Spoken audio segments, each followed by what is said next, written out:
এটা হচ্ছে আমাদের মামাদের বাড়ির ঠাকুর। আর আমি এই ভিডিওটা করেছিলাম জন্মাষ্টমীর দিন। কারণ এতদিন পর ভিডিও আপলোড করছি। কিছু এর আগে যে ভিডিওগুলো পেন্ডিং ছিল তো সেগুলোই আ ছেড়েছিলাম। এই দেখ এখান থেকে।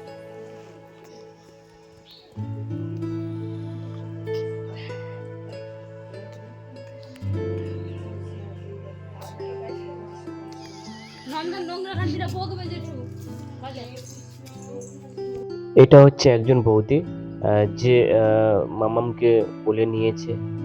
সেটা তোমাদের শেয়ার করলাম। নিঃশ্বাসও ছাড় দু জিদা দে তব সাপ ঘাটটা এরকম জানা চালিয়ালা খাবলে খাইলা বাড়েনি মানে আমি প্রথম থেকেই যা ছিল সেইটাই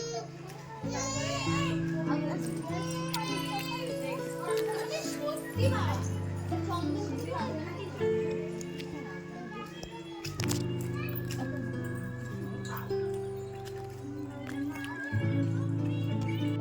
তো আমি এই ভিডিওর সঙ্গে অ্যাড করাচ্ছি যেহেতু আমার কিছুদিন পর আমার পাড়ায় একজন মারা গেছে, সম্পর্কে মামা হয়। তো সেক্ষেত্রে এই ভিডিওর সঙ্গে অ্যাড করছি কারণ আম তোমাদের সঙ্গে একটু বলার আছে। তো মানে আমার যখন অনলাইন মানে যেহেতু আমার দোকান রয়েছে, তো এই মামা আমার দোকানে যেত। আমি সব যা কিছু করে দিতাম অ্যাকচুয়ালি ফ্রিতে, কোনো টাকা পয়সা কিচ্ছু নিতাম না। তো সে মারা গেছে, তো সেক্ষেত্রে খুব খারাপ লাগছে। আমি সকাল থেকে গেছিলাম না। ঐদিনকে প্রচুর বৃষ্টিও হয়েছিল। দেন আ পুরো জিনিসটা তোমার সঙ্গে শেয়ার করলাম বা বলার চেষ্টা করলাম এই ভিডিওর মাধ্যমে।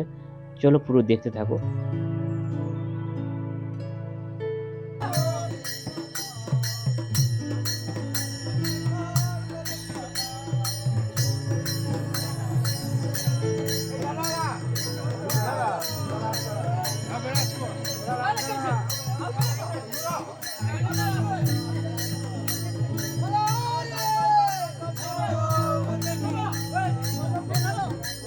ভিডিওটা আমরা এখানেই শেষ করলাম।